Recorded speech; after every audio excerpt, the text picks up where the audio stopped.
Mesdames, Messieurs, bonsoir. À la une de cette édition d'information, l'Union des populations du Cameroun sommet de mettre sur pied un comité directeur provisoire avant leur participation au double scrutin du 30 septembre prochain. C'est le préalable posé par le ministre de l'administration territoriale et de la décentralisation. Toujours en rapport aux législatives et municipales, un expert des questions électorales émet des réserves sur le respect du 15 jours qu'accorde la loi au Conseil électoral. Pour Hilaire Kamga, le Elections Cameroun ne pourra pas rendre une bonne copie d'ici le 31 juillet prochain. Alors, ce qui nous amène à se poser la question de savoir si les conditions d'une élection crédible sont-elles réunies. Je vous donne rendez-vous en deuxième partie de ce journal avec nos invités. Enfin, en Égypte, Mohamed Morsi écarte toute idée de démission malgré l'ultimatum de 48 heures donné par l'armée.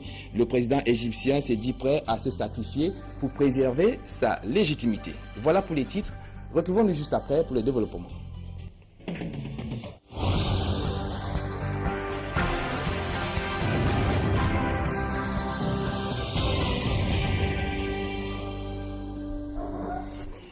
Une fois de plus, bonsoir. Parlons du double scrutin du 30 septembre prochain en ouverture de cette édition d'information pour signaler que les potentiels candidats s'activent à boucler leur dossier avant la date limite prévue par la loi. Voici à présent quelques clichés de l'ambiance perçue dans certaines formations politiques de la ville de Douala. C'est dans le reportage que signent Jean-Paul Chuniat et Johnny Peck.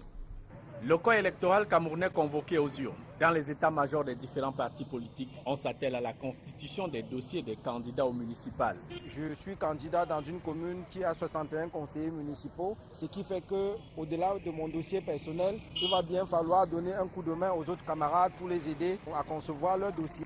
Le scénario est presque le même au Cameroun People's Party. Les cadres mettent la main à la pâte pour boucler les candidatures et surtout pensent déjà à une remobilisation des militants et potentiels électeurs sur le terrain.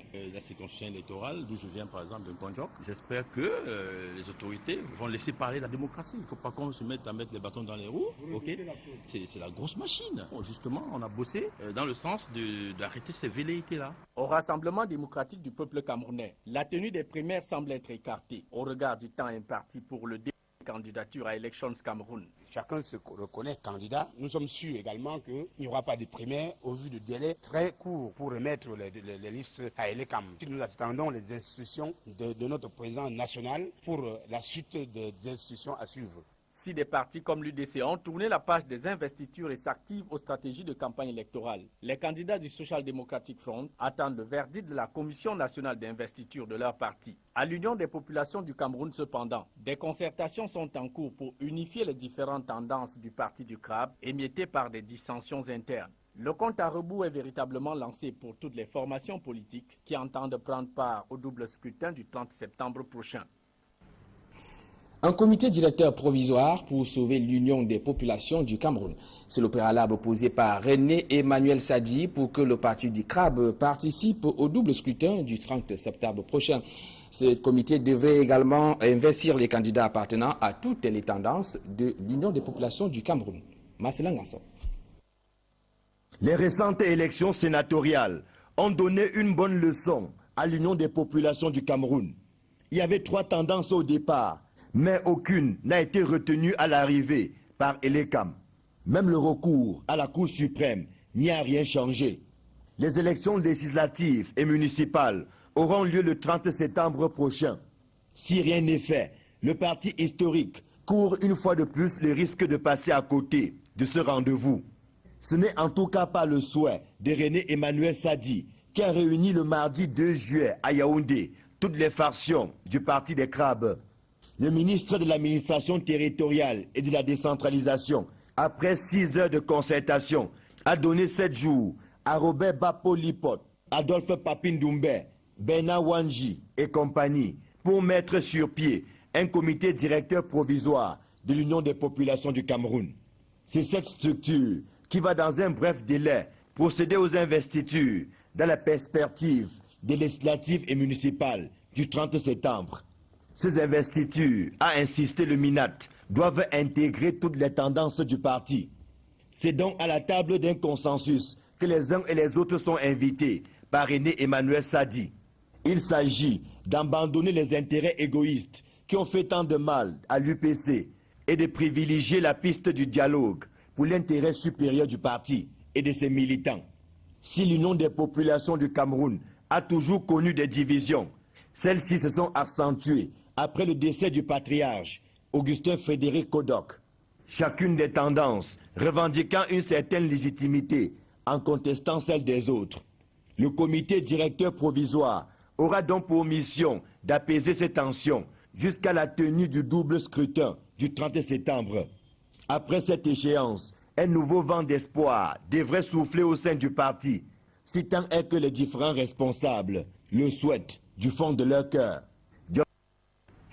Alors, qui peut être élu député ou conseiller municipal? La question alimente la conversation au lendemain de la convocation du corps électoral en date du 30 septembre prochain. Eh bien, le double scrutin impose à ceux désirant y participer un certain nombre de conditions fixées par la loi. Plus de précisions dans ce reportage de Serge Alaoutou.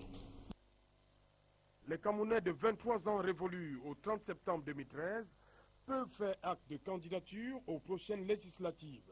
Seulement, la loi portant code électoral fait de l'inscription sur une liste électorale un impératif. Ceux qui aspirent à un siège au palais de verre de Ngouaïkele doivent savoir lire et écrire l'une des deux langues officielles du Cameroun, à savoir le français ou l'anglais. De même qu'ils doivent jouir de leurs droits politiques et civiques.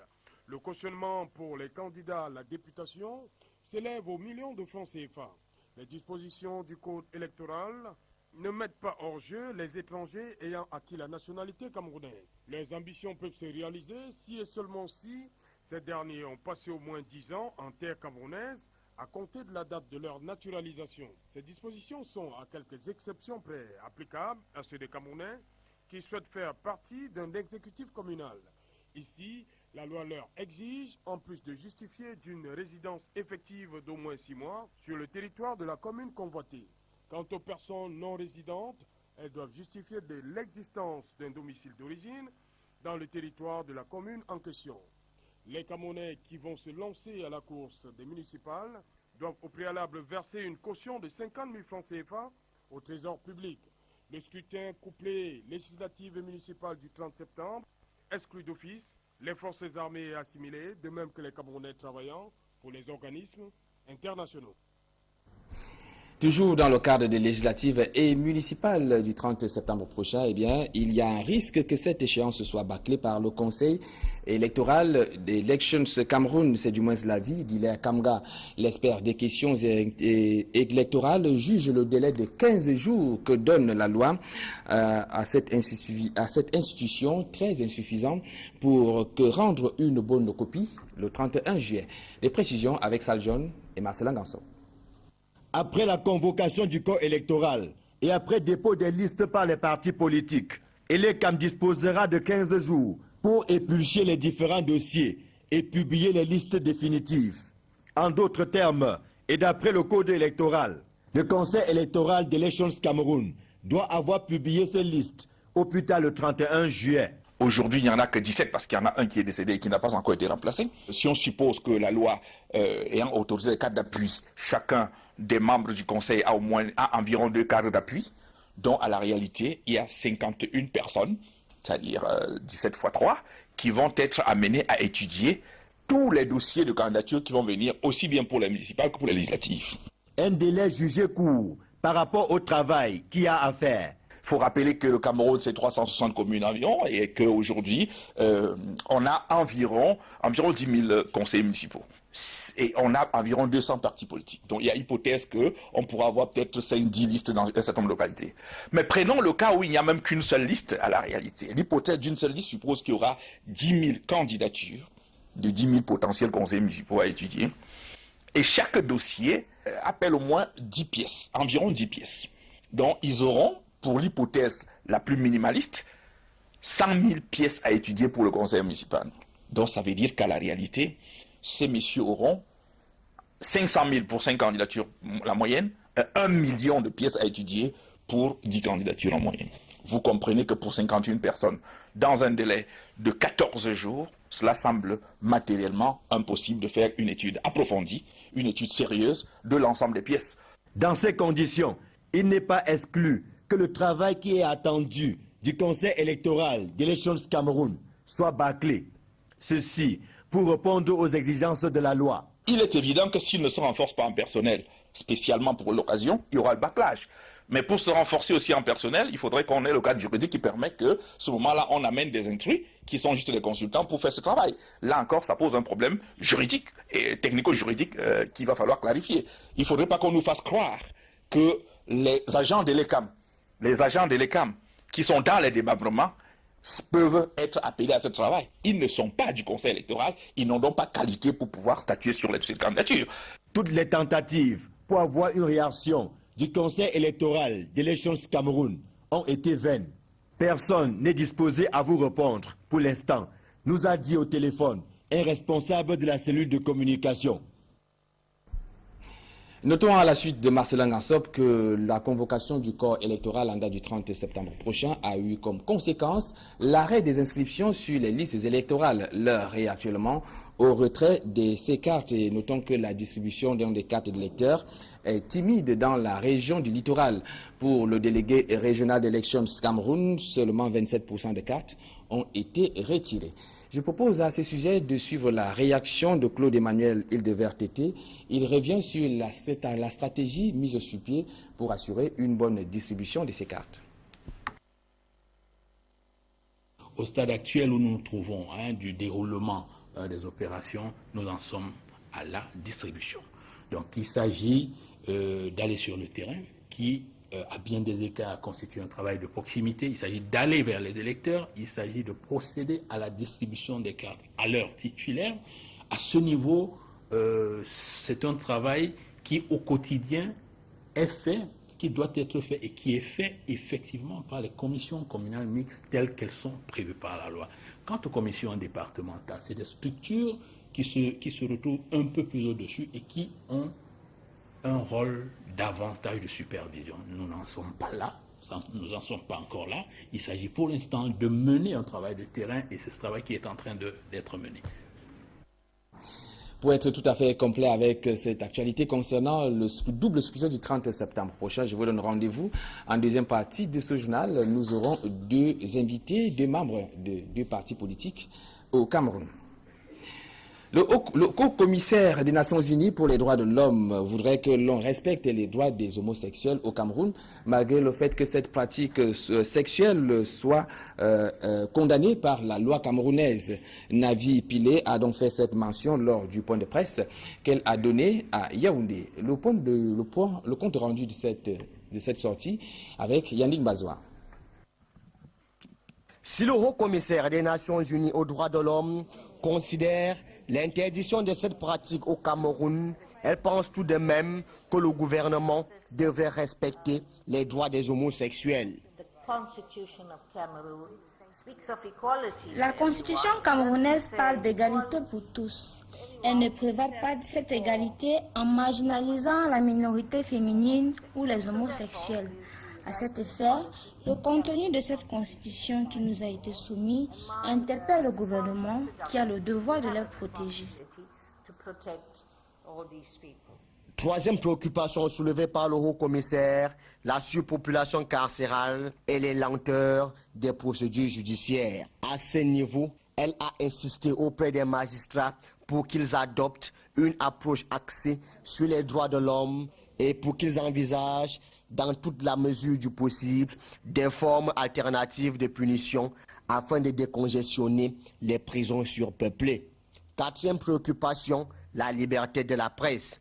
Après avoir constaté que la diffamation est considérée comme une infraction pénale pouvant aboutir à des peines d'emprisonnement au Cameroun, elle a demandé au gouvernement de changer ces dispositions.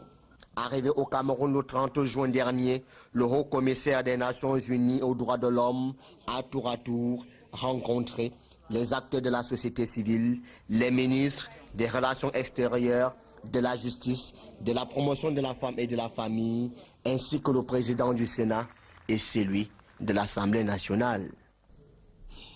En santé, la rupture des antirétroviraux peut être fatale pour les personnes vivant avec le VIH-Sida. Eh bien, depuis des semaines, les malades vivent dans l'anxiété à cause de l'indisponibilité de ces médicaments dans les différents centres de prise en charge. Les précisions avec Julie Ngué. Le ministre de la Santé publique, de passage à Douala, n'a pas rassuré les patients quant à la disponibilité des antirétroviraux. André Mamafouda a déclaré que le problème était en cours de résolution. Pourtant, c'est depuis des semaines que les personnes vivant avec le VIH sont sevrées de leurs médicaments. Le docteur Henriette Mello suit ses patients depuis une vingtaine d'années. Pour elle, les antirétroviraux permettent de limiter les infections opportunistes. En cas de pénurie, il nous a été recommandé de remplacer les molécules par d'autres. Encore faut-il que ces molécules soient acceptées, ne soient pas contre-indiquées chez certains patients et que ces molécules-là agissent de la même manière, puisque chaque molécule dans la thérapie a des cibles différentes.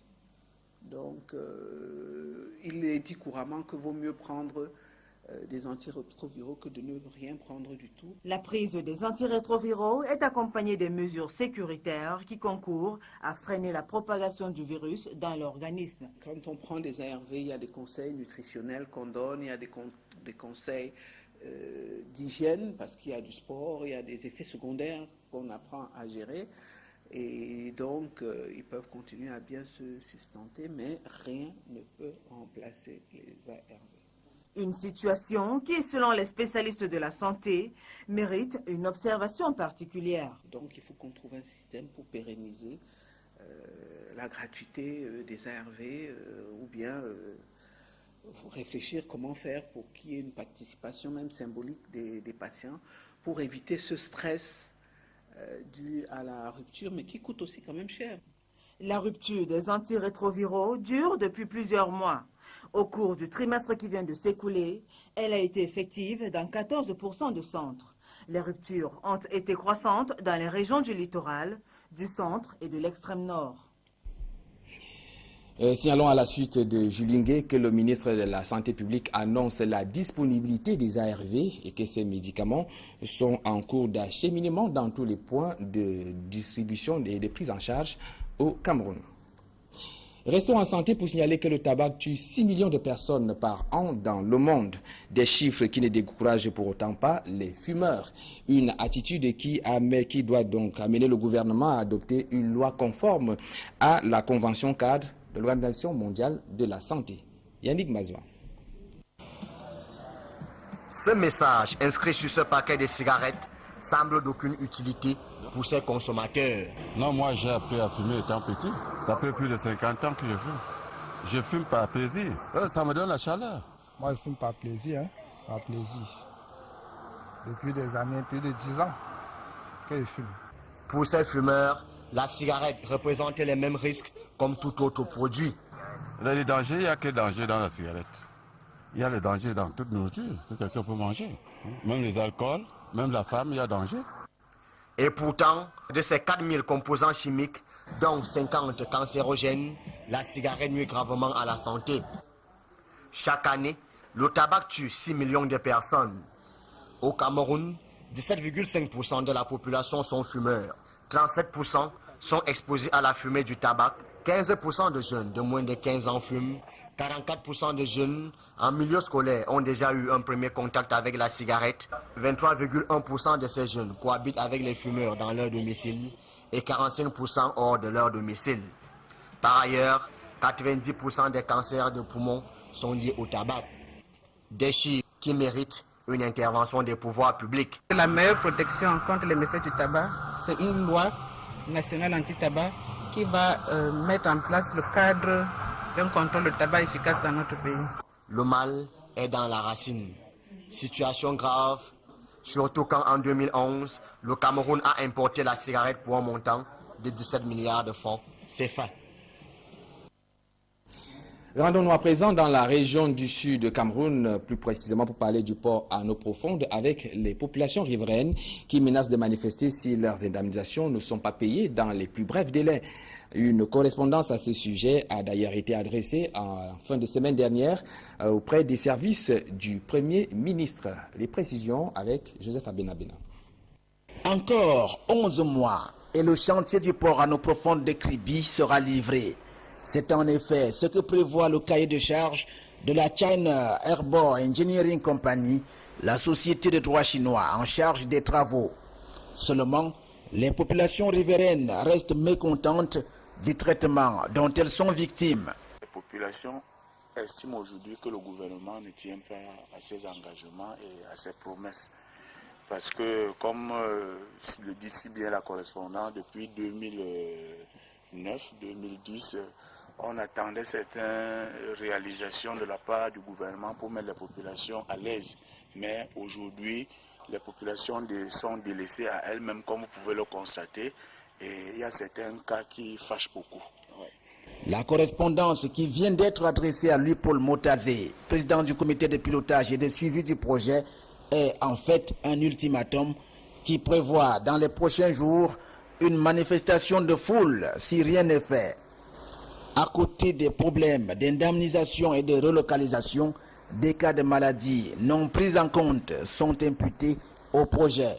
Elle a eu un accident cardiovasculaire cérébral à cause du bruit des vrombissements de la chaîne de béton de la centrale à béton de Tchèque. Et elle a eu un accident parce que la voiture l'a cogné devant sa maison à Mboro. Aujourd'hui, vous avez vu le rapport médical, elle est sous suivi médical. Il y a ça. Et deuxièmement, un peu plus vivre à cet endroit, tout simplement parce que le vrombissement des moteurs, la centrale à béton tourne 24 heures sur 24. Précisons que les indemnisations avaient été arrêtées du fait des fraudes et de la corruption constatées lors de l'évaluation des biens mis en cause dans la déclaration d'utilité publique. Restons à Kribi, la cité balnéaire, pour parler de la gendarmerie qui est prête à parer, elle doit être parée à faire face à toutes sortes de banditisme au vu de l'émergence que connaît la cité balnéaire. Seulement, la compagnie de gendarmerie connaît un déficit en personnel, mais également en matériel roulant. Ce constat a été fait lors de la visite de routine qu'a effectué le commandant de Légion de gendarmerie du Sud à Kribi. Joseph Abenabena, une fois de plus. C'est un véritable défi que la gendarmerie de Kribi doit relever à ce moment où les grands chantiers s'attellent à livrer leurs travaux. Le colonel Elias Tungé, commandant de la Légion de gendarmerie du Sud, se trouve à Kribi pour faire la revue des troupes, aussi bien que celle du matériel. Ceci dans le cadre d'une inspection de routine.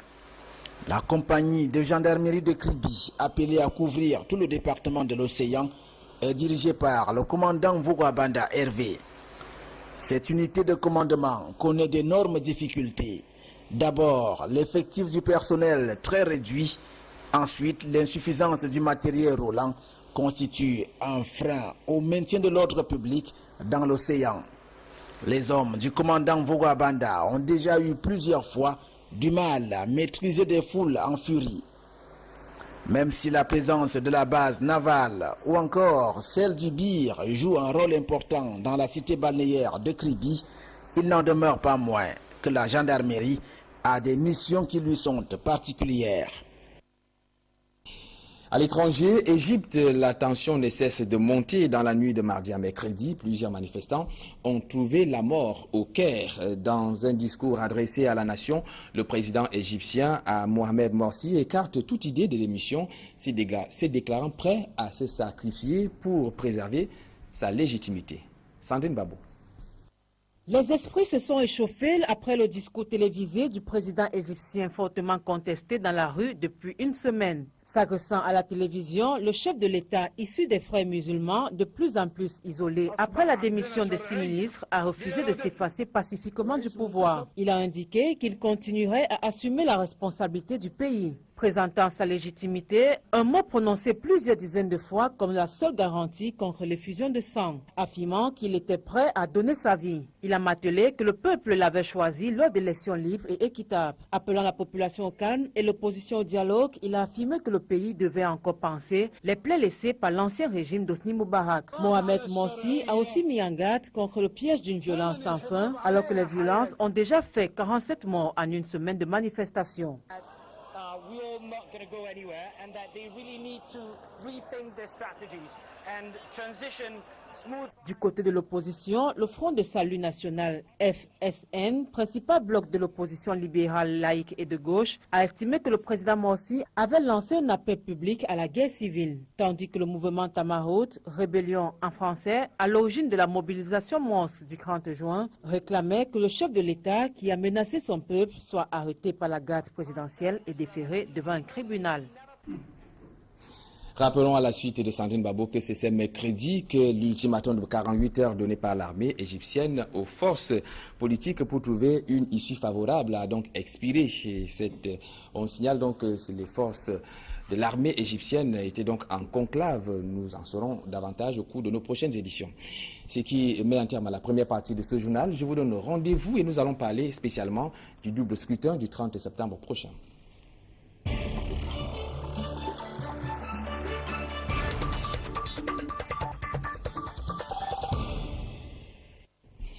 Deux invités pour nous accompagner dans cette deuxième partie du journal. À ma gauche, tout d'abord, Abel Elimi-Lobé, bonsoir. Bonsoir. Je crois qu'on n'a plus besoin de vous présenter, tellement vous êtes fréquent sur les plateaux de télévision. Vous êtes membre du Social Democratic Front, vous militez dans le Vouri-Est. Oui. Et une idée par rapport à une réaction comme ça, de façon prompte, par rapport à cette convocation du corps électoral le 30 septembre prochain. Comment est-ce que vous avez réagi, vous avez appris cela, à réceptionner cela dans le SDF? Ce n'était pas un événement nouveau. On attend ça depuis 2012. Donc que ça arrive, ce n'est qu'arrivé trop tard.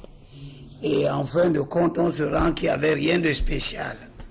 Et que rien n'avait justifié cette attente. D'autant plus que le président de la République qui le convoque maintenant, après avoir prorogé une nouvelle fois le mandat des conseils municipaux, n'a pas motivé sa décision. Personne ne sait pourquoi il a de nouveau prorogé le mandat. Alors ça signifie que vous avez bien affûté vos armes pour affronter ces élections. On aura le temps d'aborder ça tout à l'heure, le temps de présenter l'autre invité qui est sur ce plateau, Samuel Mott, bonsoir. Bonsoir. Vous êtes le président de la section RDPC de Yingui. Camp Sud-Est pour être plus précis. Dans le département du Camp. Alors vous également dans le RDPC, vous n'avez pas été surpris par ces décrets du président de la République qui convoque le corps électoral pour le 30 septembre prochain, comme le dit... Non, ces élections-là étaient de longue date attendues. On a procédé à un certain nombre de reports. Il n'y avait pas une surprise à attendre d'une convocation comme celle-là. Je suis un peu surpris, mais... J'ai bien compris que c'est toujours comme ça son mode de raisonnement, Elimi Lobé. Pour quelqu'un qui s'apprêtait à voter il y a plus de 12 mois maintenant, être convoqué 12 mois plus tard, il n'y a pas de surprise. Alors, c'est quoi l'actualité au sein du RDPC maintenant qu'on a convoqué le corps électoral? On ne sent pas trop les choses bouger dans le Non, on est en train de peaufiner les plans. Vous savez bien que l'adresse de notre parti se trouve à Yaoundé. Nous entendons des instructions que nous allons certainement avoir dans la semaine ou en fin de semaine.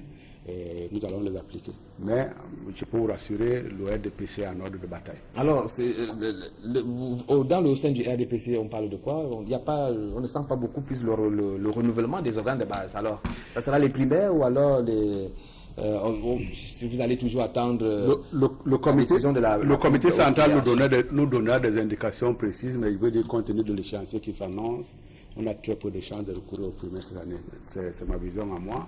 On attend des instructions dans ce domaine-là. Alors, le SDF n'a pas attendu. Vous, pour ce qui est dans le SDF dans le littoral, plus précisément au Vouri et Limilobé, vous avez déjà procédé aux primaires. On peut avoir une idée de comment se sont déroulées ces primaires? Oui, merci de me donner l'occasion de parler à notre peuple d'une manière générale, mais singulièrement à nos militants, pour dire que, dans le principe, les élections primaires donnent des résultats qui sont des données internes du parti et qui ne devraient en aucun cas faire l'objet de communication publique. parce qu'il s'agit de données qui peuvent être modifiées à tout moment par la Commission nationale d'investiture. Je vous donne par exemple ce que cette affiche nous montre. Nous ne sommes pas en période de campagne. Oui, je montre tout simplement. C'est désolé de qu'il s'agit là pour planter le décor. Oui, qu'il s'agit là de la liste de 2007. Alors vous voulez dire quoi? Que vous contestez les primaires qui ont lieu dans le vote? Permettez que je parle. Je veux dire que cette liste n'est pas le résultat des primaires. Les résultats qui étaient apparus aux primaires étaient très différents de cette liste. Et pourtant, c'est cette liste qui a compéti par la volonté et le droit et l'autorité de la Commission nationale d'investiture. Cela signifie quoi? Cela veut dire que lorsque nous avons tenu nos primaires samedi, je note que ceux qui les ont organisés n'ont pas convié la presse pour couvrir le déroulement des primaires.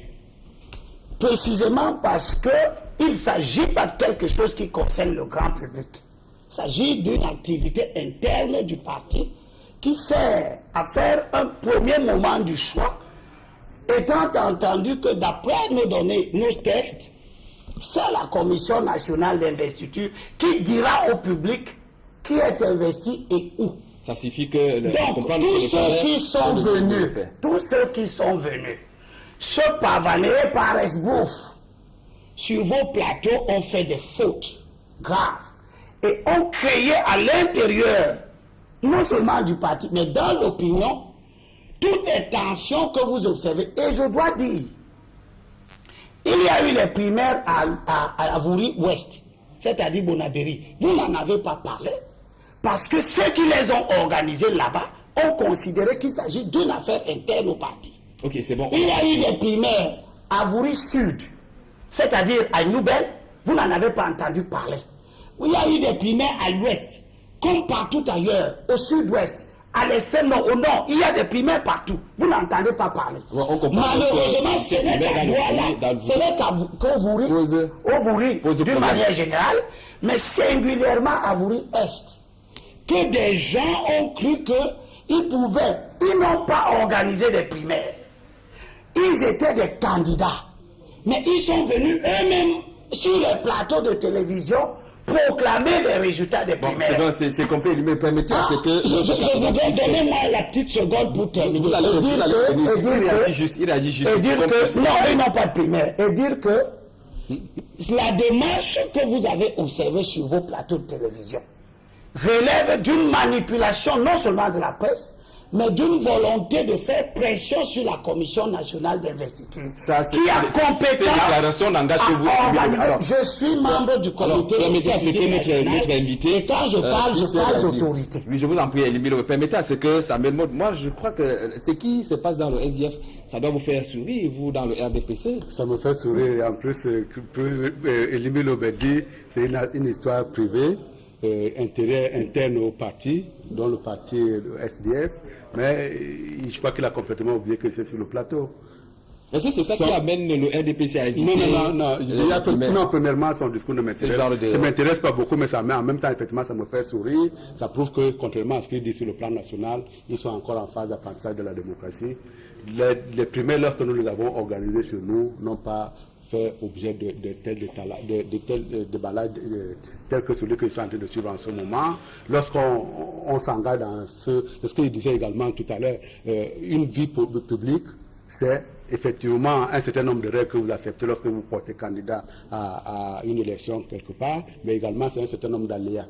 Maintenant, si on peut faire des efforts pour essayer de limiter, de réduire à leur portion la plus petite, qui soit l'ensemble de ces aléas-là, ce serait mieux. Mais, encore une dernière fois, je leur souhaite beaucoup de chance. J'espère qu'il sortira un peu grandi de ce scrutin interne qu'ils ont organisé. Voilà, nous allons... En ce qui nous concerne, nous avons toujours, et dans nos statuts, c'est ce qui est marqué d'ailleurs, article 58 du règlement intérieur, nous, dans notre statut, il est prévu que l'on fasse des investitures. De temps en temps, effectivement, lorsqu'on a senti qu'il était nécessaire, on est passé par des primaires. Pour l'heure, tous les penser que ces primaires allaient pas. Voilà, si vous permettez qu'on puisse évoluer dans ce débat, parlons à présent du délai de dépôt de candidature. Alors, Elibi Lobé, il vous reste, je crois, 14 jours, si on ne peut pas compter la journée d'aujourd'hui, pour votre déposer la candidature, que ce soit pour les législatives ou les municipales. Alors, vous trouvez que ce délai vous arrange pour pouvoir déposer votre candidature? Je pense qu'on aurait fait œuvre utile à parler des choses importantes. Les délais ne causent pas de problème. On est familier à ces délais. Ce n'est pas aujourd'hui qu'ils sont ainsi. Il y a très longtemps que lorsque le président de la République convoque le corps électoral, la loi a prévu, elle est régulièrement appliquée à la lettre sans que je n'ai eu l'impression que les acteurs politiques se sont plaints. Il est prévu que dès la convocation du corps électoral, il y a 15 jours pour le dépôt des dossiers, et puis après, on aura 15 jours avant la date du scrutin pour entrer en campagne électorale. Vous avez commencé à établir votre dossier de candidature? Ce n'est pas un problème. Je vous dis une fois de plus que ce qui est un problème, c'est le comportement des hommes qui dévoient nos propres mécanismes internes de fonctionnement. Et c'est ce qui irrite la haute hiérarchie du parti. Et moi, j'aurais souhaité, et je vous le dis, parce que tout en vous remerciant de tout ce que vous avez fait pour le développement de la démocratie dans ce pays, je vous exhorte à éviter de vous faire instrumentaliser chaque fois qu'il est question. Nous n'avons jamais été instrumentalisés. Voilà. Ce que je veux dire, permettez-moi de finir, ce que je veux dire, c'est que quand des gens, nos statuts sont clairs, et tous nos militants sont censés les connaître. Il y a des primaires, mais c'est la Commission nationale d'investiture qui dit au peuple camerounais qui est candidat et où.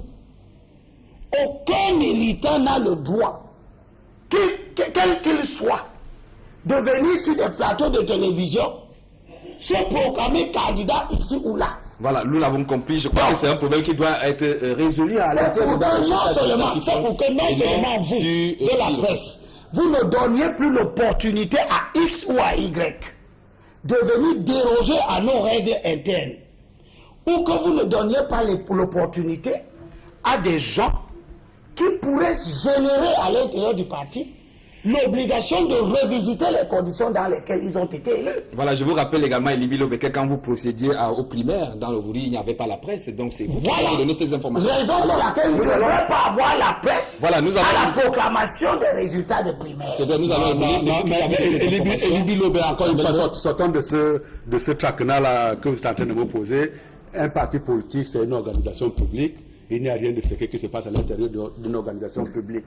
Sanctionner les gens qui dérapent par rapport à vos principes, à votre code de fonctionnement, mais ne venez pas étaler vos problèmes sur le plateau pendant que je suis là. Je vous rappelle, si vous avez oublié, je suis un responsable de RDPC, l'histoire de SDF ne m'intéresse pas du tout. Alors, restons donc avec vous, puisque vous avez la parole.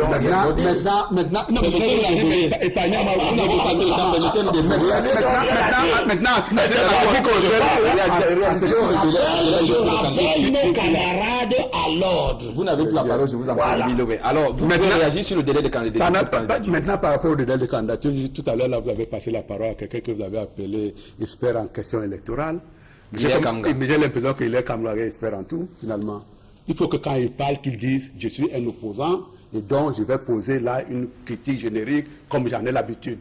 Les problèmes de contrôle des candidatures n'est pas de son ressort. Il n'a pas les leviers qui permettent sur lesquels s'appuyer pour pouvoir faire ces contrôles-là. Ce qu'on lui demande en tant qu'homme politique, parce que c'est comme ça que je connais Hilaire Kamga, c'est de lui de faire son dossier, de s'assurer que ce dossier-là a été monté de telle manière à ce qu'il ne puisse pas être censuré par une instance quelconque. Et c'est une instance dont il n'a pas du tout le contrôle qui va se charger de contrôler. À la limite, il peut émettre un certain nombre de réserves. C'est son droit, mais de grâce, qui ne se présente pas à ce moment-là en disant je suis expert en tout, et donc forcément ce que je vais vous dire, c'est une parole d'évangile. En ce qui me concerne, je pense qu'il est demandé aux responsables que nous sommes, c'est de faire en sorte que les candidatures que nous allons présenter à l'ECAM ne puissent pas être rejetées. Et je dois vous dire une chose. Parce que là, vous n'avez toujours pas pour donner votre point de vue par rapport au délai de 14 jours. Vous trouvez ça court? Je me conforme à ce que la loi dit. C'est ça bon, voilà. Je me conforme à ce que la loi dit. Et je peux vous dire une chose pour vous tranquilliser. Compte tenu du nombre de rejets que nous avons connus au sénatorial, je peux vous dire, l'ECAM n'interviendra qu'en deuxième ressort.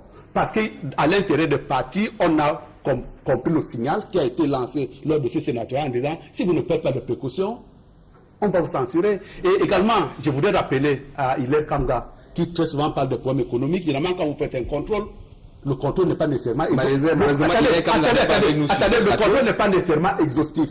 Pourquoi vous voulez le couvrir? Il s'est exprimé, je peux rebondir là-dessus. Bon. Le contrôle n'est pas nécessairement exhaustif. Ce qui veut dire également qu'on peut faire un contrôle par sondage. Voilà. Comme pour dire, si votre premier niveau de contrôle est déficient, ça se pourrait également qu'en faisant un sondage, que votre dossier tombe sur l'échantillon qui aura été tiré au sort, et donc à ce moment-là, le dossier sera disqualifié. Et donc en réalité, pour les problèmes de contrôle qu'il pose au départ, c'est d'abord un problème qui se fait au niveau des partis. Alors je vais vous poser une question à vous tous, je souhaite que chacun donne, ça réagisse par rapport à ça. Alors, les conditions d'une élection crédible sont-elles réunies pour le 30 septembre? Pas entièrement. Nous avons beaucoup de préoccupations concernant l'article 115, alinéa 3 ou 2, je ne sais pas très bien, qui continue à prévoir que les présidents de bureaux de vote transporteront les procès-verbaux seuls. Et ça expose le procès-verbal à des falsifications. Ça signifie que la carte biométrique... Mais la carte biométrique a réglé les problèmes des inscriptions multiples. Elle ne règle pas les problèmes de la falsification ou de l'altération des données du scrutin. Vous avez compris qu'il y a toujours des inquiétudes, alors ça... Non, attendez, Ahmed vient de parler, il a dit beaucoup de choses. Le temps qui nous est passé... Je voudrais dire que par rapport à la sécurité du scrutin, notre souhait est que les commissions locales de vote qui produisent le procès-verbal le transportent elles-mêmes, tous les membres compris, pour aller le déposer à l'antenne communale. Ok, c'est bon. Et qu'au niveau de l'antenne communale,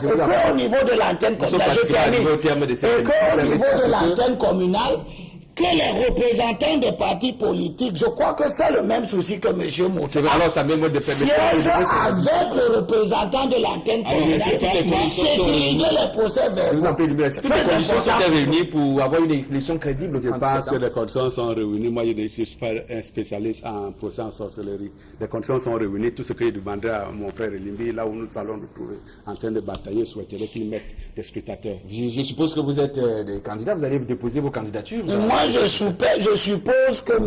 Mout acceptera enfin qu'on accompagne ensemble le procès verbal. Pour que avouer, il a compris. Le procès verbal n'aille pas se balader du côté du rond-point d'Aïdo. Ça ne dépend pas de moi. Merci, mesdames, messieurs. On a lancé le générique FM, mesdames, messieurs. Merci, Abel Elibi Lobé. Vous êtes député, vous êtes membre du Social Démocratique Front dans le municipal sortant. Et vous également, vous êtes président de la section. Vous avez dit dans le camp sud-est, et j'annonce effectivement qu'il serait candidat à l'investiture du parti pour les législatives. Merci mesdames, messieurs, merci. C'est ici que nous mettons un terme à cette édition d'information. Vous l'avez compris, le débat était chaud. Nous allons le poursuivre au cours des éditions spécialisées. L'équipe de cette édition d'information se joint à moi pour vous remercier. On vous donne rendez-vous demain à 20h.